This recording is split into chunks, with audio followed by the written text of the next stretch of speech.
Let's link an item from your inventory to a task. First, choose the task you would like to work with. When inside the task, scroll down to the Assigned Items section. Click Assign From, and then choose an inventory that you would like to choose an item from. This opens up a preview of the selected inventory where you can check the boxes of items you would like to assign to the task.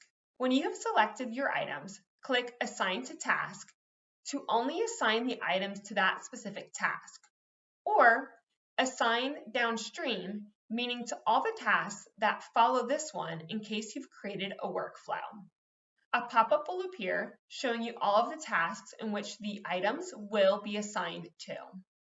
When you're ready to move forward, click Assign to Task or Assign to Task in Downstream.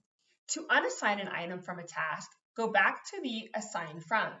Click on the inventory the item is located under, deselect the item, and click either Update that particular task or Downstream. If you're unsure if it was used downstream, you can always click Downstream and it will remove the item from any task in the workflow it was assigned to. This pop-up will show all of the tasks the item was assigned to. When I'm ready to update, click Update Task. Now the Assigned Items section shows us a drop-down list of the assigned items from each inventory. If you want to view the details of the items, simply click on the item and it'll pull up the card. Here you can edit the item's information and it will reflect back to the inventory. By using this functionality, you can connect inventory items such as reagents, consumables, samples, lab equipment, and more to your laboratory work. You can also have an inventory list for your customers, products, methods, or any other things you think you would like to link to your lab protocols. Once you have an item in your inventory assigned, you can view a full list of the records associated with it.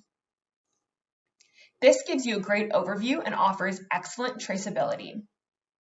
If you decide to archive an item, the live version of your task will get tagged Archived next to it.